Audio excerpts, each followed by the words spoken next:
తాకట్లో ఉన్న మీ బంగారాన్ని విడిపించి ఆ రోజు ఆన్లైన్ రేటుకి కొంటాం. Sharma gold company.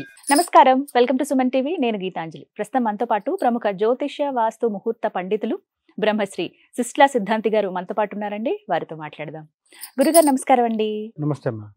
ద్వాదశ రాశుల్లో భాగమైనటువంటి కర్కాటక రాశి వారికి ఈ శ్రీ విశ్వావసునామ సంవత్సర ఫలితాలు ఏ విధంగా ఉన్నాయో తెలియజేస్తారా? మంచి ప్రశ్న అమ్మా. కర్కాటక రాశి వారికి విశ్వావసునామ సంవత్సరంలో సంవత్సర ఫలితాలు తెలుసుకునే ముందుగా కర్కాటక రాశికి సంబంధించిన గ్రహగతులు ఏ రకంగా ఉన్నాయి ఈ సంవత్సరం, అదే సందర్భంలో ఏ నక్షత్రాలు వాళ్ళు వస్తారని పరిశీలించుకుంటే కర్కాటక రాశిలోకి పునర్వసు నక్షత్రంలోని 4వ పాదం, పుష్యమి నక్షత్రంలోని 4 పాదాలు, తర్వాత ఆశ్లేషాంతం అంటాం, అంటే ఆశ్లేషంలోని చివరి పాదం 1, 2, 3, 4 పాదాల వాళ్ళు మరి కర్కాటక రాశిలోకి వస్తారు. ఈ కర్కాటక రాశి వారికి సంబంధించి ప్రధానంగా ఒక రకంగా చాలా మంచి అని చెప్పాలి. ఎందుకని అని పరిశీలించుకుంటే ఒక్కొక్కటి, దీనికి ముందు గ్రహగతులు ఒకసారి పరిశీలిద్దాం. గ్రహగతుల్లో ఈ గురువు వీరికి సంబంధించి పరిశీలిస్తే గనక మేలో వచ్చేటప్పటికి ఏకాదశం నుంచి ద్వాదశంలోకి మారుతున్నాడు, అంటే గురుబలం తగ్గుతోంది. అదే సందర్భంలో శని అష్టమ శని ద్వారా పోయి నవమంలోకి శని వెళ్తున్నాడు. అష్టమ శని పోతుంది కర్కాటక రాశి వారికి. తదుపరి వచ్చేటప్పటికి రాహువు తాను నవమం నుంచి అష్టమంలోకి మారుతున్నాడు కుంభంలోకి. కేతువు వచ్చేటప్పటికి కర్కాటక రాశి వారికి 3వ స్థానం నుంచి 2వ స్థానంలోకి వస్తున్నాడు. ఇక్కడ కర్కాటక రాశికి పరిగణలోకి తీసుకుంటే మొత్తం మీద ఒకే ఒక పెద్ద హద్దులు ఏంటంటే అష్టమ శని. అష్టమ శని పోయింది. ఇది ఎవరికి ప్రతిబంధకము? అష్టమ శని అంటే అనారోగ్య సమస్యలతో బాధపడుతున్న వాళ్ళకి కొంత ఉపశమనం. ఎక్కువ అనారోగ్య సమస్యలు పెద్దవాళ్ళకి ఉంటాయి, వాళ్ళు కొంత బయటకు వస్తారు. అంటే ఆరోగ్యం పూర్తిగా ఆరోగ్యవంతం కాకపోయినా కొంత ఉపశమనం లభిస్తుంది. తదుపరి ఇక్కడ కోర్టు కేసులు, ఈ చిరాకులు, ఇన్కమ్ ట్యాక్స్ రైట్స్, తలకాయ నొప్పులు ఉన్న వాళ్ళందరికీ దాని నుంచి బయటకు వస్తారు. ఎందుకని అష్టమ శని వెళ్ళిపోతుంది. కానీ పూర్తిగా పోదు, ఆ రకంగా ముందడుగు పడుతుంది. ఎందుకని పూర్తిగా పోతుంటే గురుబలం లేకపోవటం. గురువు వీళ్ళకి ఎక్కడ ఉంటాడు? ద్వాదశంలో ఉంటాడు. గురుబలం పోయింది. ఆ రకంగా ఒక్కొక్కటి మనం విద్యార్థుల దగ్గర నుంచి వద్దాం. విద్యార్థులకు వచ్చేటప్పటికి చదువులో ఖచ్చితంగా శ్రద్ధ కావాలి. చదివిందే చదవాలి, చిరాకు కోపం వచ్చినా చదవాల్సిందే. నాకొచ్చు అని అనుకోవడానికి లేదు. బాగా చదివిన విద్యార్థి కూడా పరీక్షా సమయంలో తాను చదివింది మర్చిపోతాడు, గురుబలం లేని కారణంగా. మనం అనుకుంటాం, అరే అబ్బాయి నీకు వచ్చుగా, నేను అప్పచెప్పించుకున్నా కదా ఇంట్లో, పరీక్షలో రాయిపోవటం అంటారు. వాడు కూడా బుర్ర కొక్కుంటాడు. అవునమ్మా నాకు వచ్చిందే, అప్పుడు ఎందుకు గుర్తు రాలేదు, ఇప్పుడు అంటే నువ్వు చెప్తుంటే వస్తుంది. అంటే ఆ బుద్ధి మాన్యం, అంటే మతి మరుపు రావటానికి గురుబలం లేకపోవటం కారణం. మరి దీని నుంచి బయటికి రావాలిగా విద్యార్థులు. బయటికి రావాలంటే ఏం చేయాలి? ఖచ్చితంగా గురు దక్షిణామూర్తి స్తోత్రం చేయాల్సిందే. ఆయన పేరే మేధా దక్షిణామూర్తి, మేధస్సుని ఇచ్చేవాడు కాబట్టి గురు దక్షిణామూర్తి స్తోత్రం కానీ దక్షిణామూర్తి ప్రార్థనా శ్లోకమైనా చేయాలి. గురవే సర్వలోకానాం భిషజే భవరోగిణాం, ఎలాంటి విద్యనిస్తటైనా నిధయే సర్వ విద్యానాం. నిధి అంటే తరగదిహ, తరగని సంపదనే నిధి అంటాం. నిధయే సర్వ విద్యానం. ఏ విద్య అన్నారు? సర్వ విద్య. సంగీతం నేర్చుకునేవాడికి సంగీతంలో విద్య, ఒక సైంటిస్ట్కి సైంటిస్ట్ సంబంధించిన విద్య. ఎవరైనా ఆ రంగంలో విద్య నేర్చుకునేవాళ్ళేగా. ఉదాహరణ జ్యోతిష్యంలో ఉన్నాం, దీంట్లో మరింత విద్య ఇచ్చే, అంటే ఏ రంగంలో ఉన్న వారికైనా ఆ రంగంలో నిష్ణాతులు నైపుణ్యం అవ్వాలంటే గురుబలం కావాలి. ఆ గురువే స్వరూపమే దక్షిణామూర్తి. ఎంత దేవగురువుకి మళ్ళీ అది దేవత ఎవరో అంటే అది దక్షిణామూర్తి. దక్షిణామూర్తి శ్లోకం చదవటం ద్వారా విద్యార్థుల్లో ఆ మతి మరుపుని నియంత్రించుకోగలుగుతారు. పరీక్షా సమయంలో ప్రశ్న సమాధానం మర్చిపోవటం అనేది బాధాకరం. వచ్చిందే మర్చిపోతారు కొంతమంది, దాన్ని నియంత్రించుకోవచ్చు దక్షిణామూర్తి అనుగ్రహంతో. ఈ స్తోత్రాలు గోళ మన నోటికి రావు, చదివిన తప్పులు చదువుతాం అనుకుంటే చక్కటి దక్షిణామూర్తి పటం ఉత్తరంగా ఉన్న గోడకి దక్షిణం చూస్తూ, ఉత్తరంగా నార్త్ వాల్ అంటాం, ఉత్తరం గోడకి పెట్టాలి, దక్షిణం వైపు తిరగాలి. విద్యార్థులు చదువుకునే రూమ్లో ఖచ్చితంగా ఉండాలి. ఏ విద్యార్థి అయినా చదువుకునే రూమ్లో ప్రతిరోజు చదవడానికి ముందర దక్షిణామూర్తి పటం ఇట్లా చూసి ఆయన కళ్ళలో కళ్ళు పెట్టి చూసినా చాలు. స్వామి నీదే భారం అని చదువు ప్రారంభిస్తే వాడు 10 నిమిషాలు కూర్చున్నవాడు 20 నిమిషాలు కూర్చుంటాడు. వీడికి ఏమిటారు ఇంత కుదురు వచ్చింది అనుకుంటారు. 10 నిమిషాలు పుచ్చుకోరా నేను పుస్తకం నీకు స్వీట్ ఇస్తా అంటుంది తల్లి. సర్లే వాడు ఎట్టయినా వాడు ఆ 10 నిమిషాలు కూర్చోవడం కష్టం కదా, ఇబ్బంది. వాడికి కుదురు వస్తుంది దక్షిణామూర్తి అనుగ్రహంతో. అది అంతటి శక్తి ఉంటుంది. అది చేస్తే విద్యార్థులకు చాలు చదువులో రాణిస్తారు. వాళ్ళు ఉన్న లేని పక్షంలో అప్పటి వరకు 90లో ఉన్నవారు 70కి పడిపోతారు. అది చాలా బాధాకరం. ఎట్టి పరిస్థితుల్లో ఉపేక్షించకండి. విద్యార్థుల గురించి ఇంత ఎక్కువ సేపు ఎందుకు చెప్తున్నానంటే వాళ్లే భవిష్యత్తు కాబట్టి ఖచ్చితంగా ఆ బలం గురుబలం చాలా అవసరం. తదుపరి వచ్చేటప్పటికి ఉద్యోగస్తులు, వ్యాపారస్తులు, నిర్మాణ రంగం, కళారంగం, వృత్తి రంగం, వ్యవసాయం, ఇట్లా ఈ రంగాల్లో ఉన్న వారందరికీ పరిశీలించుకుంటే కనుక దాదాపుగా ఇక్కడ కర్కాటక రాశిలో ఉండేటువంటి వారికి ఎవరికైనా కూడా చెప్పాలంటే ఆకస్మికంగా ఒత్తిడి అనేది వస్తుంది. ఆకస్మికంగా ఈ ఇన్కమ్ ట్యాక్స్ రైట్స్ వస్తాయి, అనుకోకుండా వస్తాయి. ఇలాంటివి అంటే ఊహించేవి కాదు, అప్రయత్నంగా వస్తాయి. ఇదేంట్రా మనకు వచ్చినాయి నోటీసులు అనుకుంటా, ఎప్పటి నుంచో బాగానే జరుగుతున్నాయి. అదే సందర్భంలో ఒక్కొక్కసారి వీరికి సంబంధించి ఈ వచ్చే నెలలో నాకు ఈ కాంట్రాక్ట్ వస్తుందండి ₹1,00,00,000 అని అనుకుంటూ ఉంటారు. వీళ్ళు ఉన్నట్టుండి దాగిపోతుంది. అది ఇంకోళ్ళకి ఇస్తారా, ఎవరు, ఇతనికి రాదు. ప్రస్తుతం పని ఆపేశారండి, దాని మీద బాగా ఆశ పెట్టుకుంటాడు ఇతను. ముందుగా కొంత ఖర్చు చేస్తారు. ₹1,00,00,000 పని రావాలంటే ముందర 5 లక్షలు 10 లక్షలు ఖర్చు చేయాలి కదా, డబ్బు పెడతాడు, ఆశ పెడతాడు. అట్లాంటి పరిస్థితులు వస్తాయి. వ్యాపారస్తులు, ఉద్యోగస్తులకి ఇప్పటి వరకు అమ్మ నువ్వు చేస్తేనే సంస్థ నడిచింది, నువ్వుంటేనే ఆధారం అని చెప్తారు. నీ వల్లే సంస్థ బాగుంది, నువ్వు లేకపోతే ఎట్టానయ్యా, నువ్వు వెళ్ళిపోతానంటే అట్లా 10 లక్షలు కాదు 20 లక్షలు అయినా ఇస్తాను, ఉండయ్యా ఇక్కడే ఉండు అని చెప్పినటువంటి కంపెనీ యాజమాన్యం ఎవరైనా అవ్వచ్చు, ఆ బాస్ అవ్వచ్చు, ఆ సీట్లో కూర్చున్నవాడు. ఇప్పుడు నిజంగా యథార్థంగా ఇతను చేయకపోతే కుప్పకూలిపోయేటువంటి స్థితిలో ఉన్న కంపెనీ కుప్పకూలిపోయే కంపెనీ. నేను అన్నమాట జాగ్రత్తగా అర్థం చేసుకోండి. ఏదైనా సాఫ్ట్వేర్లో ఉన్నాడు, క్లయింట్కి ఏదో ఇష్యూ వచ్చింది, ఎవరు చేసినా అవ్వలేదు, ఇతనే చేశాడు, ఇతను చేయంగానే అది సక్సెస్ అయింది. యాజమాన్యం మటుకు ఇతను మెచ్చుకోదు, చాలా బాధపడతాడు. మెచ్చుకోకపోగా ఇతనికి ఏం చేస్తారు, మార్చి నెలలో ఏప్రిల్లోనూ వీళ్ళని మెచ్చుకుంటూ ఇవి పెడతారు, హైక్స్ అంటారు. అలాంటివి కూడా ఇతనికి ఎవరు లిస్టులో ఇతని పేరు రాదు, చాలా బాధపడతాడు. గుర్తింపు ఇతనికి రాదు, కష్టం ఒకటే ఇతను మిగులుతుంది. చాలా బాధాకరం.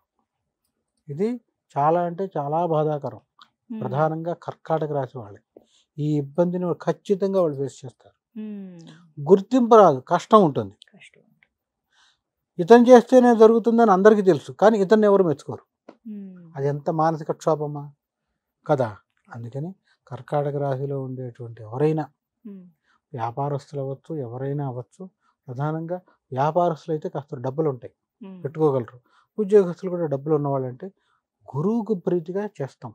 గురువుకు ప్రీతిగా చేసేటువంటి హోమంతో పాటు బృహస్పతి పాశుపతం అంటాం, పాశుపత హోమం.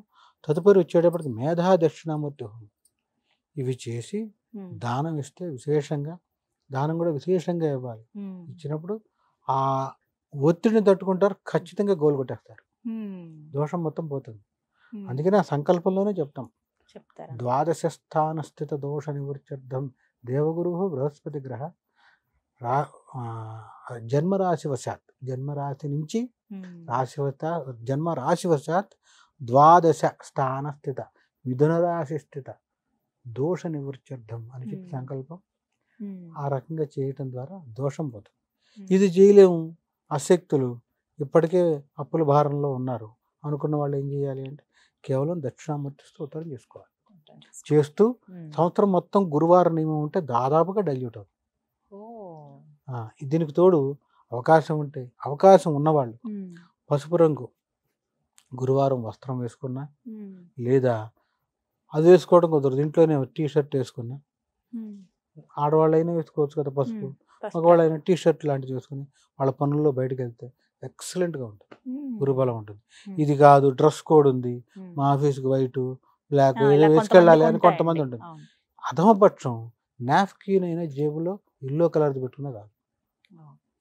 ఆ వచ్చేటువంటి దాదాపుగా ఇబ్బంది నుంచి బయటపడిపోతారు. చాలా బాగా యోగిస్తారు. ఇంకా చెప్పాలంటే దక్షిణామూర్తి స్వామి వారికి ఒంటికి రాస్తారు గంధం. గంధం తీస్తారు శ్రీకాళహస్తిలో గురువారం నాడు తీస్తారు. ఆ గంధం తీసుకుని ప్రతిరోజు పెట్టుకోగలిగితే బొట్టు దాదాపు చాలా చాలా అదృష్టం మంచిది. అక్కడ వరకు వెళ్ళక్కర్లా. ఎక్కడైనా దక్షిణామూర్తి వారికి చేసినటువంటి అభిషేకం చేసి ఒంటికి గంధం రాస్తారు. ఆ గంధం పెట్టుకున్న విశేషంగా శక్తి వస్తుంది, అందులో సందేహమే లేదు. ఇలా చేయడం ద్వారా గురు బలాన్ని కొంత వీళ్ళు సంపాదించుకోగలరు. ఎందుకంటే పోతోంది కదా, సంపాదించుకోవాలి మరి. ఆ శక్తి వస్తే ఖచ్చితంగా తట్టుకుని నిలబడతారు. రాని ప్రమోషన్ కూడా వస్తుంది. మనం కృషి చేయాలిగా మరి.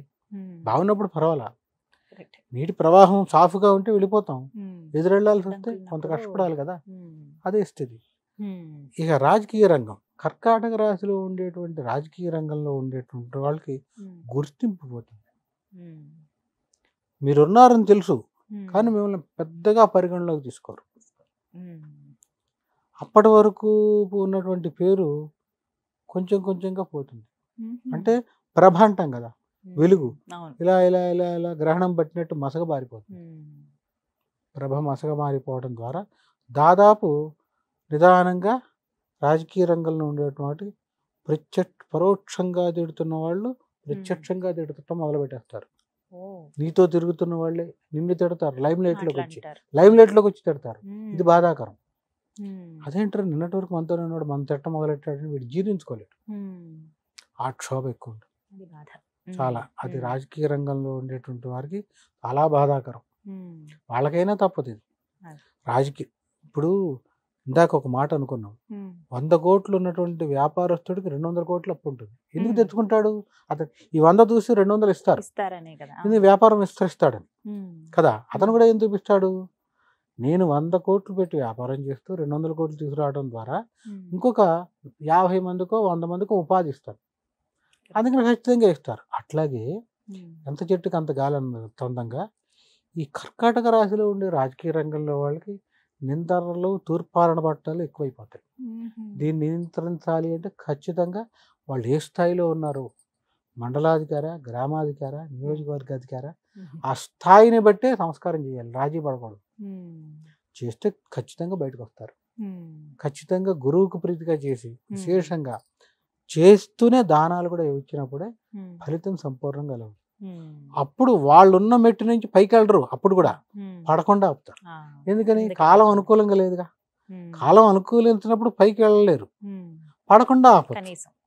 ఇది చాలా మంది ఏమనుకుంటారంటే చేస్తే మళ్ళీ పైకి వెళ్ళిపోతాం, అదే ఉండదు, పడకుండా ఆపచ్చు. ఆ రకంగా ఏదైనా కర్కాటక రాశి వారికి దాదాపుగా చెప్పాలంటే కొంత ఒత్తిడి ఉంటుంది. మరీ ముఖ్యంగా తండ్రి ఆరోగ్యం పాడైపోతుంది. కర్కాటక రాశిలో ఉండేటువంటి వారి తండ్రి ఆరోగ్యం పాడవుతుంది. ఎప్పుడు పాడవదు? గురువు గారు చెప్పారు కానీ మా నాన్నకి ఏం కాలేదు కొంతమంది అనుకుంటారు. ఉంటుంది కదా, ఇట్లా చెప్పారే మా నాన్నకు బ్రహ్మాండంగా ఉన్నాడు పీటరాయిలాగా, అన్ని అబద్ధాలు చెప్పారు అనుకుంటారు కదా. అందరికీ కాదు, అదే చెప్తున్నా. తండ్రి వ్యక్తిగత జాతకంలో కూడా బలం ఉంటే బాగుంటాడు, లేదంటే ఎప్పుడైతే ఇక్కడ డ్యామేజ్ జరుగుతుందో పితృస్థాన దోషం ఖచ్చితంగా ఇంపాక్ట్ ఉంటుంది, అప్పుడు తిప్పుకోలేరు. అది ఇదేమైనా ఈ సంవత్సరం గురుదక్షిణామూర్తి వారికి చాలా అవసరం. దర్శనం చేసుకోవటం గానీ చాలా చాలా గంధం ధరించడం అనేది ముఖ్యం. ఏదైనా కర్కాటక రాశి వారికి దాదాపుగా చెప్పాలంటే అంత బలంగా ఏం లేదు, మిశ్రమ ఫలితం. ఎందుకని? రాహు అష్టమంలో, కేతు వచ్చేటప్పుడు సింహంలో, డబ్బు ఖర్చు అయిపోతూ ఉంటుంది. అష్టమరాహు ప్రభావం ద్వారా మరీ ముఖ్యంగా రాత్రులను ప్రయాణం చేస్తే వాహన ప్రమాదాలు. నిశరాత్రి అంటాం. నిశరాత్రి అంటే 3వ జాము 12 to 3, 12 to 3 మధ్య ప్రమాదం ఖచ్చితంగా జరుగుతుంది. రాహుకాల మంగళవారం కూడా యాక్సిడెంట్లు అవుతాయి. ఇవి కాస్త అంటే వీటిని తప్పించుకోవాలి. వదిలేస్తే ప్రయాణం వాయిదా వేసుకోవచ్చు, లేదా ఆ సందర్భంలో అప్పటి వరకు రాత్రి ప్రయాణం చేసిన వాడైనా 12 to 3 పక్కన ఆగి రెస్ట్ తీసుకొని మళ్ళీ 3 ప్రారంభించవచ్చు. అలా చేయడం ద్వారా వచ్చేటువంటి వాహన ప్రమాదాన్ని ఇతను నియంత్రించుకోవచ్చు. ఇతను స్లోగానే వెళ్తాడు, వెనకవాడు కొట్టేస్తాడు. అలాంటి ఇబ్బందులు కూడా ఉంటాయి. అది కర్కాటక రాశిలో కొంచెం ఇబ్బందికరమైన, అంటే అందుకని ఇందాక చెప్పా పూర్తిగా బాగుండలా, అట్లా యోగవంతంగా మిశ్రమ ఫలితాలు ఉన్నాయి. పెద్దగా చెప్పాలంటే అంత బలంగా లేదు. ఎందుకంటే కేతువు దోషంలో ఉన్నాడు, రాహువు దోషంలో ఉన్నాడు, గురువు దోషంలో ఉన్నాడు, కేవలం శని ఒక్కడే ఉన్నాడు. అది వాళ్ళ వ్యక్తిగత జాతకంలో కూడా డ్యామేజ్ అయితే ఇంక మనం ఊహించలేము. అంటే బర్త్ చార్ట్ 75 వచ్చేటువంటి 75% అక్కడ పోతే ఈ 25లో ఏం రావట్లా, అప్పుడు ఇబ్బంది పడతారు. అక్కడ బాగుంటే ఇంత చెప్పినా కూడా మనం బాగానే ఉన్నాం అనుకుంటే అప్పుడు మటుకు ఇది. ఎవరు బాగుంటారంటే బర్త్ చార్ట్లో దశ అంతర్దశలు బాగున్నాడు బాగుంటారు. అదొకటి తెలుసుకోవాలి ప్రత్యేకంగా. చక్కగా వివరించారు గురుగారు, ధన్యవాదాలండి. నమస్తే అమ్మా.